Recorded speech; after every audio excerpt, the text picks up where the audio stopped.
Kelcey Summers and Will Smith, you both work at Service Business Evolution, aka SBE. Kelcey, you are the president, and Will, you are the vice president of coaching and training. Today, we are going to talk about how to make a six-figure salary as a technician, and I am so excited to dive into this topic. But before we do, I'm going to start this podcast the way I do every single one, which is how did you get into the trades? And Kelcey, you can start first.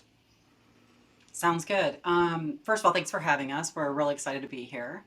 I would say for me, it was more of a by accident, but definitely it's my purpose. So out of college, worked in cardiology, which is kind of, completely random from what we do in medical stress testing and nuclear stress testing.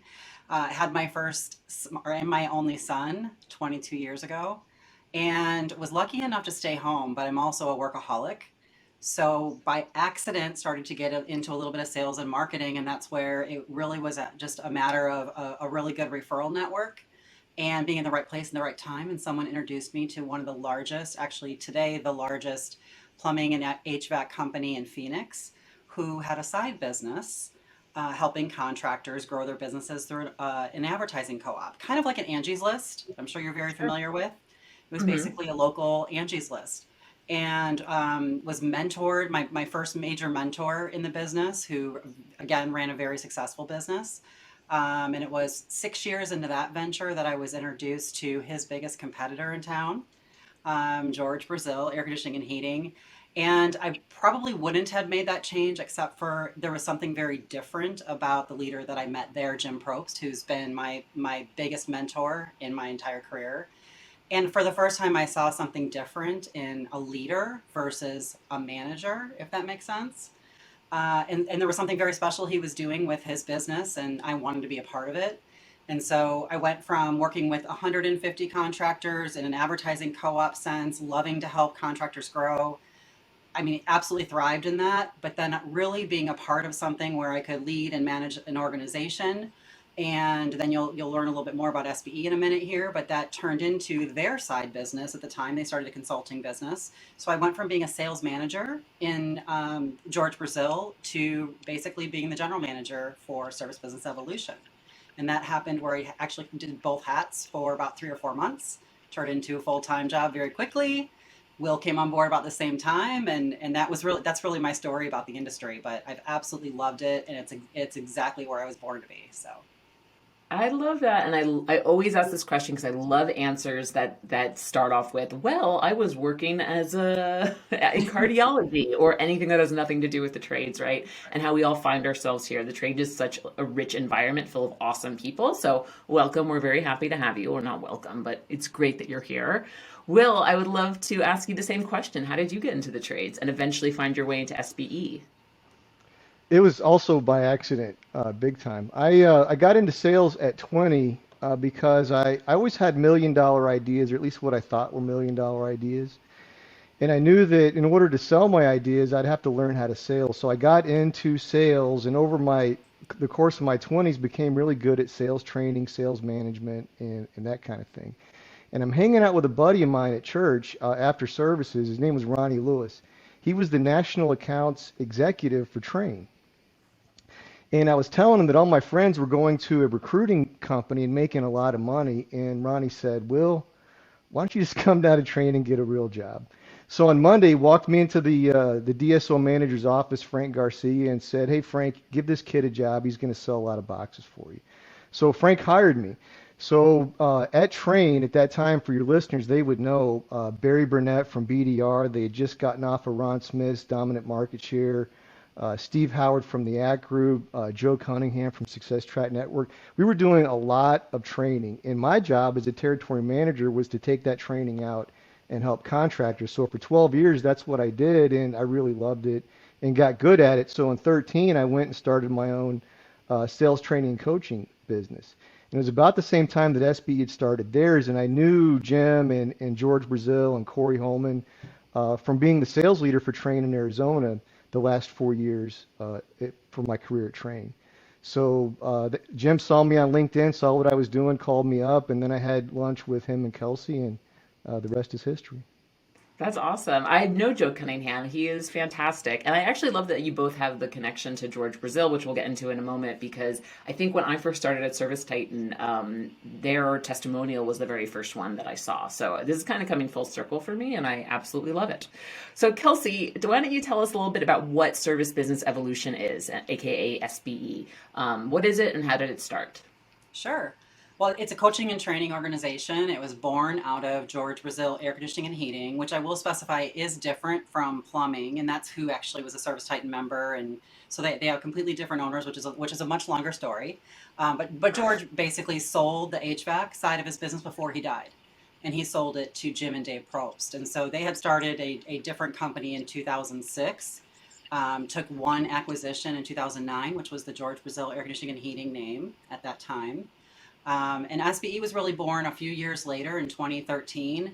And it was born because Dave Probst, one of the three owners, Corey Holman, Jim Probst, and Dave Probst are the three owners of George Brazil. Dave retired out of that business because basically other leaders grew themselves up in that business and essentially replaced him, but he wasn't ready to retire. He said, I want to give back to the community. I want to help other contractors figure out how we went from 0 to 30 million at George Brazil in 10 years. In their first 10 years, they actually had two back-to-back years of growth of 10 million a year. So they made a lot of mistakes. They had to operationally be very sound, but they did something really special with customer service and positive reinforcement management style. And he said, you know what, I want to help other contractors shortcut what took us 10 years, right? So there's a lot of lessons to be learned, and you can learn them a lot quicker when you have the right standard operating procedures and the right coaching and training. And very early on, George Brazil became a training organization more than a sales organization. And Jim would tell us that he really believed in it. So, Dave really had something special that he wanted to help, other contractors grow. And we were in a very unique position where George Brazil has always believed in the distribution channel. And they had a very strong partnership with York and Johnson Controls. And so that's really, even somebody that worked for Johnson Controls at the time helped name our company. And the reason they named it Service Business Evolution is because unlike other training in our industry, or most other training in our industry, we are constantly evolving and changing. I mean, from 1 month to the next, not just 1 year to the next. And so somebody at JCI actually helped him name it because he knew that's George Brazil constantly evolved and changed their business, and that's what SBE would do too. So basically, we didn't even start marketing SBE until a month ago, honestly, because of those partnerships. Because we had a strong partnership with Johnson Controls and were able just to grow it that way. But really, it started out just helping contractors. Within 3 months, they had 50, and it's grown to, we've now coached and trained over 1,000 contractors across the United States and Canada. That's awesome. And don't you have about 22 employees across the country? We do. Mainly Arizona, and Florida, and North Carolina is where our employees are located, and we are 100% virtual at this point. That's pretty impressive, having to do no marketing on your end whatsoever. I want to say that I wrote down positive reinforcement training because I want to circle back to that. But before I do, I really want to get to kind of the meat of today's discussion, which is really about how SBE works with the technician. And Will, I was wondering if you could clarify from what we talked about when we first met. You believe that techs shouldn't turn over leads to a salesperson, which when you first told me that, I was like, come again? So I would love it if you could kind of explain that and tell us how come you think that's the best way to do it. Well, it's something that Jim and Corey and Dave figured out between 2010 and 2012.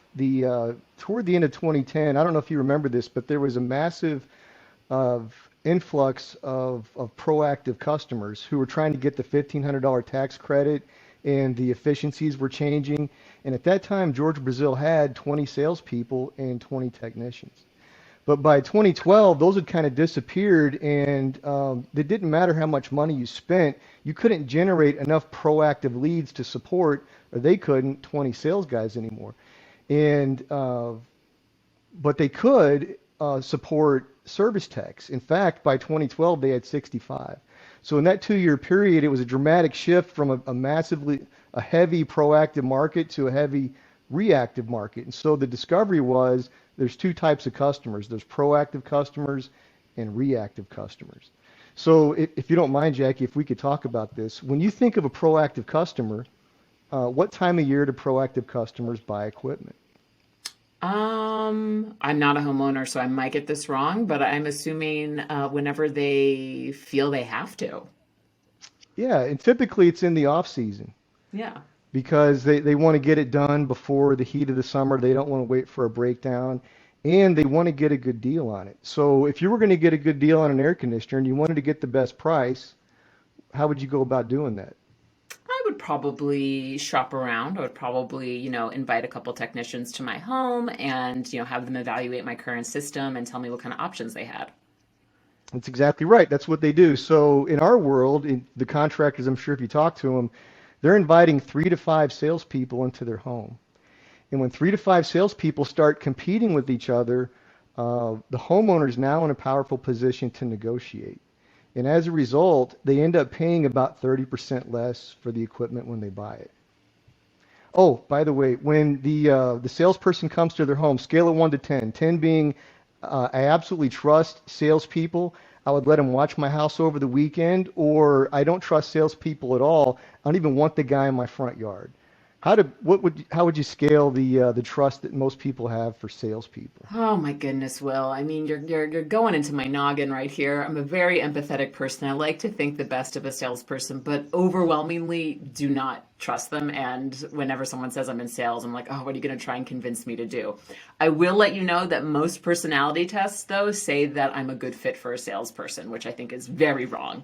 That's my opinion. So I will short answer to your question, not that trustworthy. Or Yeah, what would you most people scale? don't. Two being low. Yeah.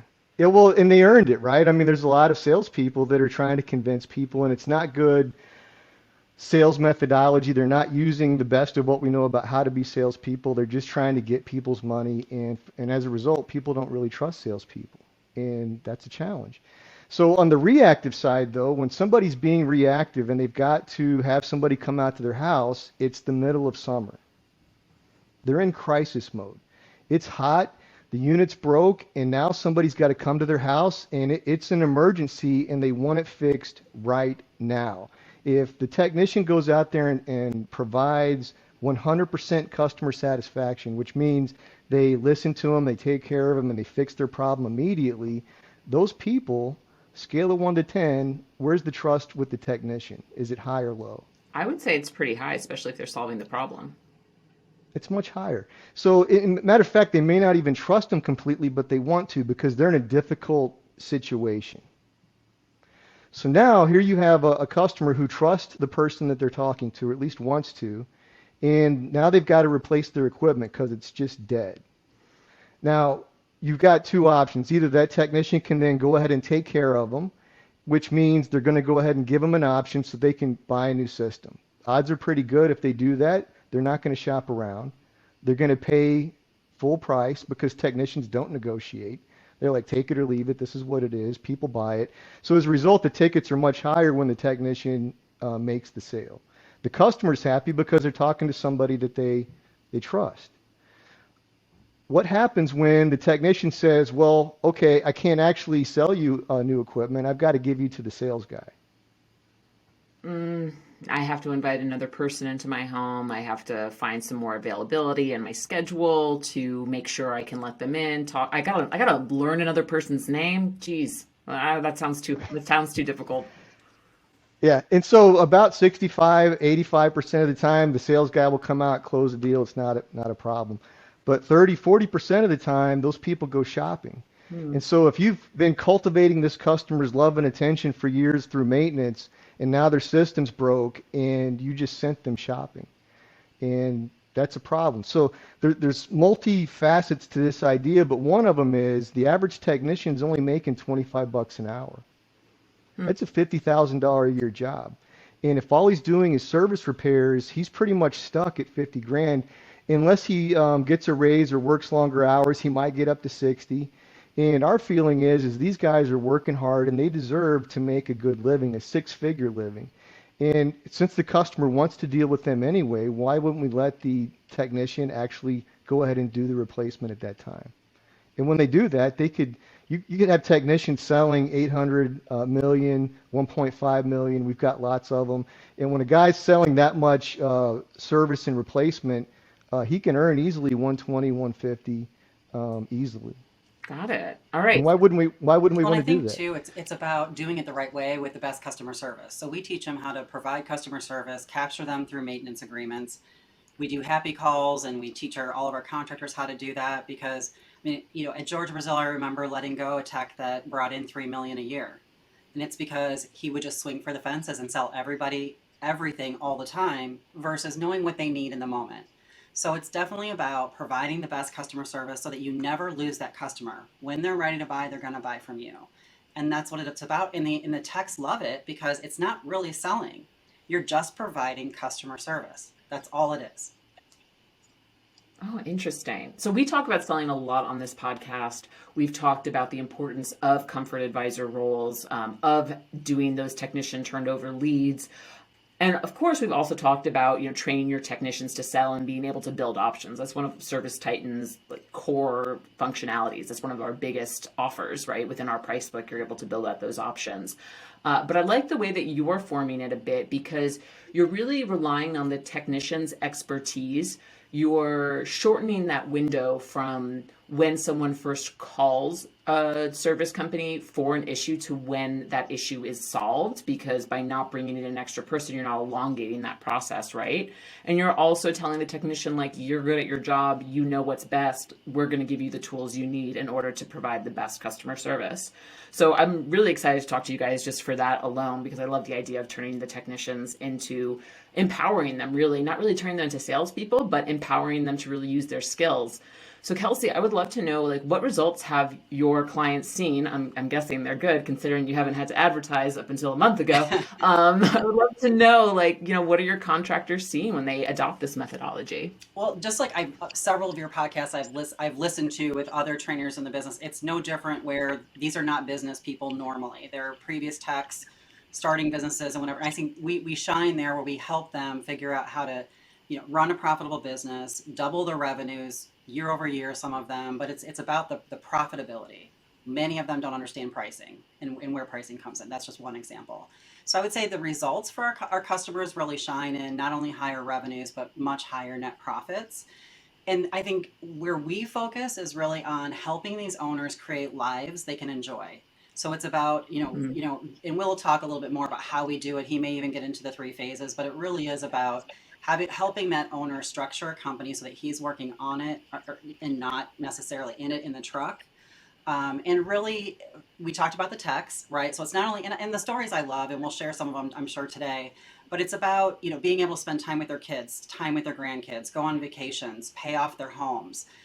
But for us, it gets all the way down into technicians. I mean, we celebrate technicians, comfort consultants, plumbers, and electricians once a year, every single year. We just had our annual conference. And when you see so many people who, and these are just, to Will's point, they're used to making $50,000 a year, and now they're making 150 up to 300,000 a year, doing it the right way, having fun, and we've created this community where they're bragging to each other, patting each other on the back, supporting each other, building each other up, and you're building a career. It's not just a vocation. It's not just hey, I'm going to support my family. I'm going to take my family to Disneyland and I'm going to pay cash. And it's just really changing lives, and that's what it's about. So I would say we have hundreds of case studies. Many of them are even listed on our website. You can see videos of it and that kind of thing, but there's definitely some really fun and unique stories. But the results, I mean, we track and measure everything. We have an app that does that, so we know what their revenues are. We get into their P&Ls and we understand what the profits are, and that's what's going to make a difference. They have to be making money and they have to be having fun doing it and building a culture. Really, again, the positive reinforcement management style. That's also where many people fail. Many owners fail. They always say they have trouble hiring. No, you don't. You have trouble keeping people because you probably Mm. suck sometimes as good leaders. Will has that sign behind him. The beatings will continue until morale improves. I mean, we joke about it, but that's what the industry is, right? So for us, the results Yeah. are creating cultures and creating, money in the bank for these owners and the ability for them to hand it down, sell it, whatever they're going to do, and enjoy it along the way. Got it. I mean, and I guess if an owner is also able to work on the business instead of in the business, have more of a life, those beatings will most likely, diminish by nature, even if you don't try to do them, which you should actively be trying to build a better culture. We talk about that on the podcast all Yeah, the you do. time. Mhm. Really do. It's like, and I'm not trying to make this podcast about service tech, like service culture, but it just every single person I have on the show is like, it is so important. So I'm glad you touched on that. Jackie, everything we do is about culture. And in fact, we just alluded to the, I mean, Kelcey almost had to speak to, we do this in an ethical way. I was just at a training in Minnesota a couple weeks ago, and after spending the whole day teaching our method, one of the guys in the audience all day long, he'd been talking about he'd been to everybody's training. I mean, if you can imagine anybody in our industry that does training for technicians and salespeople, he mentioned those guys' names. And so he was watching me the whole day to wait for me to say something that was not ethical. And at the end of the day, he was like, man, I totally want to sign up with you guys. I totally want to do it because I did not see one thing that was not ethical. And so the reality is that we teach the technicians to solve problems, to communicate about problems, to get the customers involved in whether or not they want to solve the problems. It's a very ethical way to do things. But the number one concern that I hear people say is, well, I don't believe in selling technicians, which is ironic because everybody in the industry tells the technician, you need to put 5 or 10 things on a list and make the customer say no because you'll sell at least 2 of them, which is silly because what happens is the service manager is now looking at invoices and saying, how come you're not putting things on the list? And then the technician has to say, sometimes tearfully, I don't want to be a salesman. Because what happens is every time that technician makes the big list and says, here's 5, 10 things that I want you to buy, the customer says to the technician, Will, every time you come out here, you're trying to sell me something. And so the technician's forced to say things like, I don't want to be a salesman. But when you teach the tech how to present things to the customer in a way that allows the customer to say, you know what, I have a problem that I want to solve, and I'd love to give you my money to solve it. It's no longer the technician selling something. It's the technician just getting involved in the customer's situation and having a conversation. It's not about offering things. It's about talking to people about problems they already know they have. I know the unit is noisy outside of my house. I know my office doesn't cool off. I know my utility bills are rising. I know that my filter gets clogged up way too fast because there's a ridiculous amount of dirt in my home. Homeowners are perfectly aware of the problems they have. And if the technician just treats them with respect and gets them involved in talking about the problems that are obvious, most homeowners will say, I'd really like to solve that problem. I love that. So it's perfectly ethical. I love that clarification you made there, and I want to just paraphrase because I think there's some nuance that could get lost, and I want to really hammer it home. So, in what you just said, you're saying there's basically 2 types of trainings within our industry. One of them is make sure that your technician goes through a whole list or creates a list, and they at least have 5 items that they're upselling on every visit. So it's kind of a check and done thing. And when you look at that at first blush, you're like, all right, so that ensures that the technicians are doing their job and also looking for opportunities. But in the SBE way, it sounds like you're really encouraging technicians to have conversations with homeowners and talk about, hey, so what else is going on in the home unit in regards to your heating and air conditioning system, in regards to your plumbing? Like, do you hear whenever my neighbor takes a shower, it sounds like I'm in Splash Mountain. So like, what are some things that are happening in your life, and how can we talk about making it better? That's something you're interested in. So that kind of sounds like the difference that you were trying to highlight. Am I on the right track? Yeah, you're very, very, very close. Very Tell me close. where I'm missing. It is very, well, what we would say, for example, is I was talking to a contractor in South Florida, and they had 3 of their technicians in, the accessories and UV lights came up. And I asked them, so do you guys sell any UV lights? And they were like, nope, we don't sell them. I'm like, well, you live in South Florida. It's humid. It's inside the duct system is cold. It's wet. I'm sure things start to grow. They go, oh yeah. And I go, so do people just don't buy UV lights there? And they go, no, about half the homes we go in, they have UV lights. And you don't sell any? And they go, well, we don't know how to get into the conversation. So I taught them how to get into the conversation. And I call this, it's my trademark. If I ever write a book, it'll be trademarked. I call it the smell my finger presentation. Oh, This is how it works. So if I go to the unit and I take the door off, Inside the unit, there could be something growing in there. So Jackie, what I would say is take your hand and wipe it across whatever is there, and then It's usually a cloth. show it to the Yeah, it's homeowner. usually not a Hey, Jack, finger, but okay. They smell my cloth. well, no, it's you never say that. It's just a joke. But Jackie, look what I found. If you're a homeowner and I just showed you this thing I just wiped out of the unit, you're a homeowner, you see that stuff on my hand, what would your reaction be? What would you I would say? be like, oh my goodness, I'm breathing that in. What is growing in my body because I'm growing that in, that kind of stuff. Yeah. Most people after doing this for several years, most people say, "Oh my God, that's Yeah. disgusting." And so what we teach the technician to say is, "Yeah, yeah, it is." And it's very common. We see this all the time. Yeah. And then shut up. What would the homeowner then Well, say? if it's so common, what do other homeowners do about it?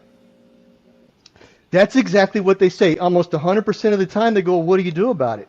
And then we teach them to say, "Well, some people are really concerned about it and want us to clean it out and get rid of it. And some people figure I've lived here 20 years and I'm not dead yet.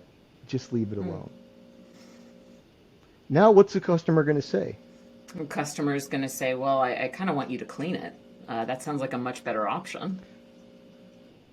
Okay, and now they have the choice. They could say, I ain't dead yet, leave it alone. Or they could say, I think I want to do something about it. And if they say, I want to do something about it, this is what we teach them to say. Do you want to do that today? Got it. Do you feel like I'm selling you No, anything? not really. I feel like you're just educating me on how. Well, what's so interesting about this is with the UV light example, especially, is it's thinking about the kind of the kind of products that your company offers, and kind of reverse engineering a bit. All right, I got UV lights. Why do UV lights exist? To make sure that all this gross stuff doesn't grow in my ducts, right? That's the right way to use it, right? Sometimes Yeah. I try and speak technician, and people look at me like, "What are you doing, lady? Stick to podcasting." Um, and so you're kind of reverse engineering and figuring out, like, okay, what would be the common problem that would be what problem would a homeowner be having that would make it appropriate for me to even talk about this product in any way? Exactly. The real problem is because I come from manufacturing, is the manufacturer is the one in charge of most training. So what does the manufacturer want to talk about? Features and benefits of their product. But that's not what people buy. They buy solutions to problems they have. In our system, we almost never need to even get into the actual product itself. People aren't buying the product, they're buying a solved problem. Mm-hmm. Yep, exactly. So it doesn't really matter the detail of the product. What matters is what you're going to do going to solve my problem. And technicians love doing it. They can, by the way, we change out complete duct systems using smell my finger presentation because you show them a 20-year-old duct system. What does the inside of that look like? It's gross, Jackie. It's disgusting. And people don't know it. And then they see it and they're like, oh my God, that's disgusting. Yeah, I see this all the time. Well, what do you do? Well, some people replace their entire duct system. Some people just clean it out. Some people leave it alone. I think I want you to replace the entire duct system. People will spend $4,000 or $5,000 for a brand new duct system just because they're really not happy about the fact that the inside of their system is so gross. And it doesn't take, we didn't convince them to do it. We just showed them the problem. Do they see the problem? Do they want to solve the problem? And do they want to solve the problem now? And that works much better than making a list of crap that you're trying to convince people to buy and explaining the features and benefits of a product. It just doesn't work. And the proof is there. Now here's the other thing. You empower a technician to now learn these skills of communicating like a professional, using high-level sales acumen and really discussing problems in a way that makes you never look or sound like a salesman, because that's really the gift of a professional salesman, is they never look like a salesman. They never give you the impression that you can't trust them. So now you've got this empowered technician.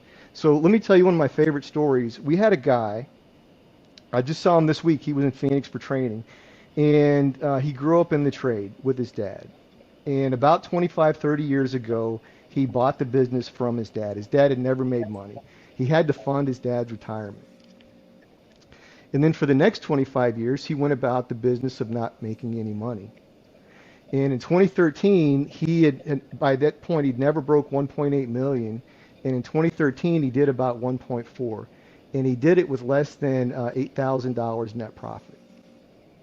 And then he met us, and within 6 months he hit $2 million with 15% net, and then 12 months later he had $3 million with a 15% net. And you say, well, how in the world did he do that? Well, he had 5 technicians. And he was the sales guy. And what was happening is he was the bottleneck, and he's like, my technicians can't sell. I'm the only salesman. But then he would leads come in, and sometimes they would wait until he never got there, and then he would lose them. He was the total bottleneck in the business, and he hadn't empowered his technicians. All he did was put his guys through our system, taught them how to do what they do, and got out of the way. And his business That's exploded. awesome. So why in the world would this guy hold on to this old ideology of how the business is supposed to run? It was killing him. And today he's on track to hit $5 million and make lots of money. One of his guys was he's the first podcast that we did, our Connect Plug the Trusted Technician. Ricky, he's a $1.6 million technician that we changed his life, and Ricky's now Isn't coaching Rick that guy's wakeboarding business. like once or twice a So week now? it's That's the owner. Yeah. yeah. That's amazing. That's awesome. Yeah. Well, speaking of like inheriting old systems and just kind of doing stuff until you know how to really do it. There's a couple of things that came to mind. One, like classic kind of marketing to sales pipeline, right? Speed to lead. If this guy is getting leads and he's the bottleneck and they're dying on his desk before he has a chance to actually go out there, that is just, you're just hemorrhaging money essentially. But like we stated before, there are a lot of companies out there that really don't encourage turning their techs into selling technicians, but instead opt for the comfort advisor path. And Kelcey, I was wondering if you could tell me, like, especially to the folks listening now who are like, I really like it that my techs turn over all of their leads to our sales department. It works. My comfort advisors work. Why would they change their process? Like, what's your opinion on that? Well, I would say when let's just say they come into our program, right? We don't have them change overnight, and because whatever's working for you is working for you, that's fine. They don't do it until they believe in it, and normally it's usually they baby step their way in and they let one tech at a time. Some of them even will hire a brand new tech and train that person and no one else on the team because it spreads like wildfire what's working. And it is that company's job to bring leads for comfort consultants. It is your job to market and bring leads and make your phone ring for the proactive customer. So for us, it's really about until that tech is seasoned enough to understand how to have the right conversations, they should be turning over leads. And Russell's is a story that that Will may be sharing with you here in a bit, but they're one I can think of where I think they waited almost 2 years of being in our program. Yeah, before they You even want to let hear another themselves. cool story, Jackie?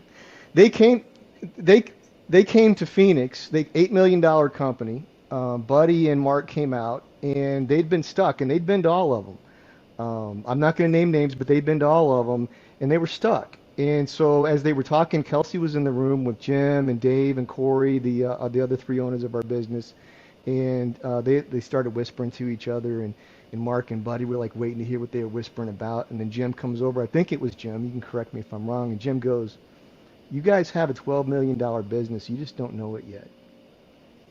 And I ended up being the coach for Russell's, and I was talking to Mark. I'm like, "Why? What made you choose us? Why did you come with us?" And he goes, "You're the only consulting company that ever told us we had a $12 million company. We just didn't know it yet." And so the first year, what happened was he took one technician, and that one technician alone crushed his install department. So the second year, they spent building out install because they didn't have the install capacity to support the sales growth. So the third year, they just started taking off, and they started adding technicians. So I don't know if it's been 5 or 6 years now, but last year they ended the year about 19 million with a Holy 25% cow, net. a 25% net on 19 mil? They're I think they're structured. in the seven. This is their 7th year with That's us. right, and they're structured. They're targeting $50 million. They're on their way, and these guys, smart and talented, and so this goes back to culture and mindset, and that's really what this all boils down to is we don't believe the technician should sell and they shouldn't turn. We don't believe that. What we believe is, what is the data telling us? Is this technician, is he best suited to turn the lead over, or is he best suited to close it himself? What does the customer really want? What is the data telling us? Um, it's we've got companies that have been with us several years that still don't allow their technicians to sell. We don't care. We don't want to change their business. We want them to look at the data and make decisions based on the data and not emotions. And sometimes that system works just fine for them. And here's the thing: if you've got 3 to 5 salespeople, those are sometimes family members. You don't want to just dry them out and not give them leads, and that there's a lot of emotion in there. So we're okay with that. I mean, keep those guys on, but really, if you could figure out a way to generate enough marketed leads for them, that would be the ideal, and allow those technicians to go capture customers. Because again, at our heart, we're like, you know what? Every time you turn a lead over, you're potentially sending your customer shopping. And I mean, if you want to create leads for all your competition, I mean, that's Yeah, I mean, okay, we've seen but $8 million I mean, is that really what you companies want that to do? $6 million is coming from 4 or 5 techs. I mean, think about that Wow. operationally, right? I mean, what's the industry average for Yeah. a service truck, do you think? Or do you know from yeah. Oh my goodness, I have no idea. And 4.5 years of service time, I don't even know where to guess. So, Will, what is it today? It's 150 to Okay, So in our 300,000. top last year, our top 100 were 957,000 out of their trucks each, right? Doing it the right way, that's insane. right? So it's possible On to That's build a average. very insane. profitable business with fewer people. I mean, it's that's what we're about is not adding more resources, not adding more people. Let us help you with what you have today, all the way down to the call center. I mean, we start there. I mean, what is the CSR dispatcher's job for instance? So there's just we touch all aspects. It's not just tax. We touch every aspect of that business. Amazing. That's a pretty big leap and a pretty great endorsement for your business if the average service truck brings in 150 to 200 and you guys have customers with trucks that are pulling in almost 1 million a year. That's a little dust off your shoulder moment Mm. right there. And also great for my next, great little piece of trivia for my next podcast recording. Um, you guys are hitting so much stuff, and I'm taking this conversation in so many different directions, but I really want to make sure we get into goal setting because we've alluded to it a bit. I mean, Kelcey, you mentioned positive reinforcement training. You've mentioned that when this training gets implemented, it kind of catches like wildfire. Like people start doing it, the more they see their fellow technicians succeed with it. I'm assuming they want to learn it. So, tell me a little bit about goal setting for technicians and how you think that you do it totally different than anyone else in the industry. And Kelcey, you can take this one, and then Will, you can add on, just because you've been talking a lot, Will, and I want to give you a break. Well, I think one of the ways, if you think about, a service manager, let's just say they have a budget for the year. Let's just say that their budget is 2 million, right? They normally take, okay, I've got this many techs, this many salespeople, or we're talking service manager. So really, it would be the techs for that person. They back revenue into that truck for each person, and then they go to their techs and they say, okay, I need you to do 350,000 on your truck this year. Go. That's normally the way that it goes, right? And then every week they're like, "Why haven't you done this? Why haven't you done that?" So we look at it very different. Corey started this, and this is kind of what led it. This is exactly what led into our app and the development of it. Is we make it about, and Corey started this, with what do you want to do personally in life? Like, what is your goal in life, right? My goal is I want to pay off my house in whatever year. I want to take my family to Disneyland. So it's like, okay, so, how much money do you make today? How much money do you want to make? So it's about how much do you want to make a year is where we start, right? And then we can back that into truck revenue by knowing what is their average ticket, how many calls do they normally generate, what's the average amount of calls a technician generates in a business. And I got to tell you, we have many companies come in and they don't know that number. We help them with that too.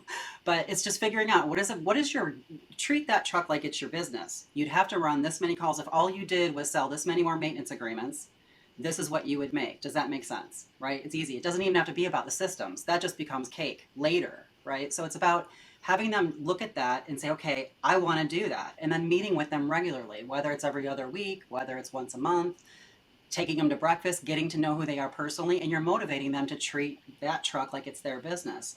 Well, Corey took that a step further and basically said, you know what? He was doing a calorie counter one day.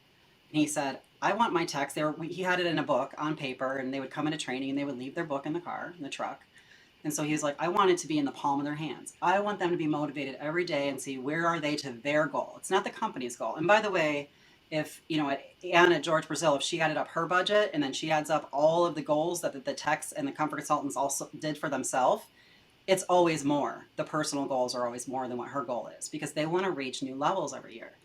So anyway, Corey, started working with us as far as developing that app and really figuring out a way to track and measure, every call, every time, and have that be, back itself into into goals, into the app where they can see where they are today versus where they're going to be for the month versus for the year. They can see what they sold. They can see how far they are. And it might be, hey, 2 o'clock on a Friday, which is normally, beer time or whatever. And they might be, you know what? I'm $300 from my goal. I'm going to take another call because they want to reach a new level. So it's about making it personal to them, not just about what I need you to do and then continue that beatings will continue until you do it, right? You're going to get much more productivity out of a guy or a woman that, has an amazing goal that's their personal one. They want to reach new levels. So Will, you have anything else to elaborate on that with our goal setting? No, I love what you said. I could tell you some stories, but I'm totally with you. I want some Everything you said stories, was Will. I perfect. want He's some got great stories. Give them to stories. me. He's a great storyteller. So I'm coaching this guy in San Marcos, Texas, and he had three technicians. Two of his best technicians quit, and his third technician, he doesn't like that guy. And I'm like, well, he's the only guy we got, so what are we going to do to help him? He's like, I don't want to talk about coaching that guy. If you can't help me replace these two technicians, we got nothing to talk about. I'm like, well, okay. How much did the two guys that just left, what were they on track to make? And they were both on track to make, one was 80, one was 90. I'm like, well, what does your ad say? Well, my ad says family business, whatever, you know, top pay, top benefits. I'm like, what's a terrible ad? Write this ad. If you're not making over $80,000, call me. So he created a flyer. He went around to all the parts houses, and this guy showed up named Edgar. Edgar had been a dishwasher in Florida that moved to South Texas to live with mom and dad with his wife and young baby to go to refrigeration school to become a technician. Edgar saw the ad and answered the ad. A year later, Edgar did $1 million, and he's sitting at my table because it's my contractor. So it's the big awards ceremony in Phoenix, and Kelcey's up on stage telling Edgar's story about how he's washing dishes and he went to trade school, and now he went through the company is Reliable down in San Marcos. He went through Reliable, and I look over, and there's just tears streaming down Edgar's face. He was so proud of himself. And this is a guy that is completely changed. Within 18 months, he went from washing dishes, which I've done, by the way. It's a very difficult minimum wage job, to now he's got a career, a profession, and he'll never ever make less than 100,000 again, ever. And that's what we're in the business of doing. We believe that the technicians in this world deserve to make a good living. We don't when owners come to us and say my guy's left for $2 an hour, we call BS. You know what? If you had guys making six figures, they would be knocking on your door, lining up, wanting to come work for you. Are you creating the opportunities? So positive reinforcement management style. This is our definition of that. We believe our workers get out of bed every day wanting to do a good job. If they fail, it's due to leadership. It's leadership's job to remove the obstacles that cause them to fail. And we use the accountability process to accomplish this.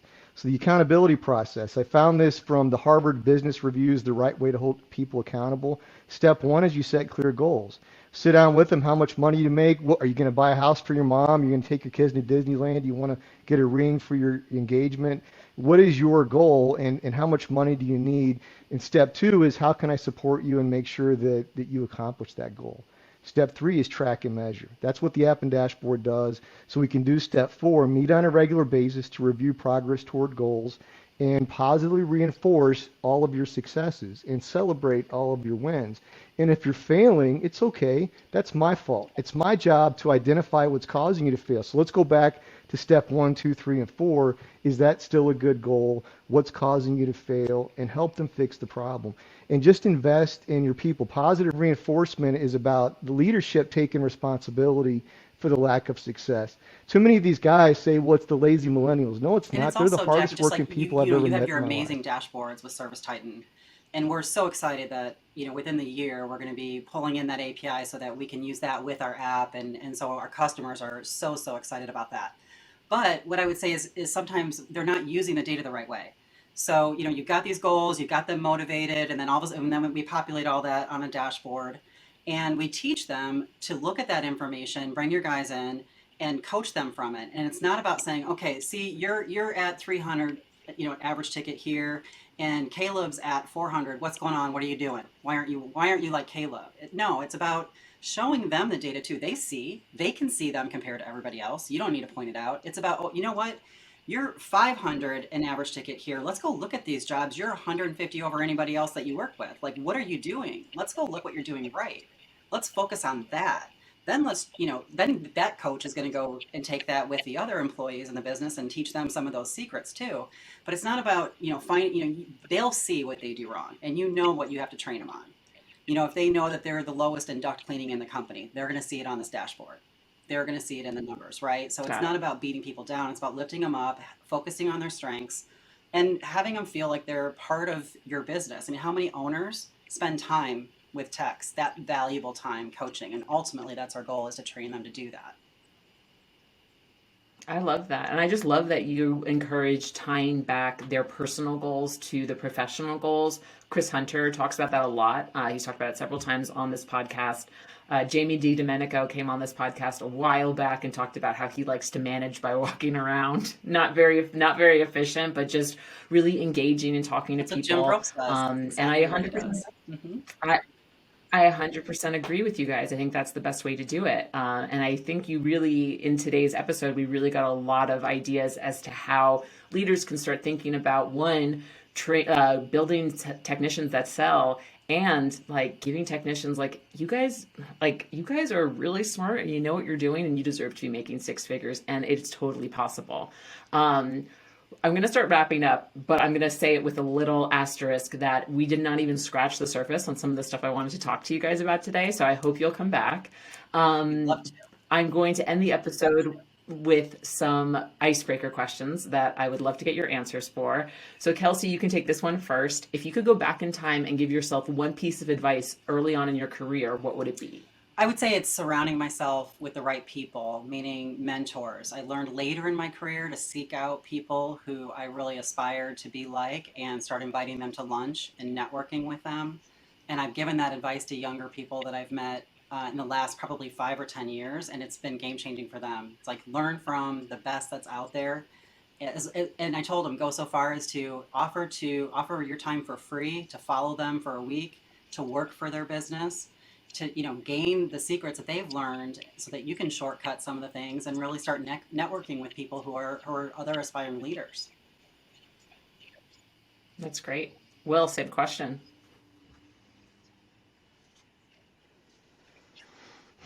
I was just now I was starting to think about it, and looking back on my life, I feel like all the major events in my life have just fallen in my lap. It's like I didn't actually have to will any of them into existence.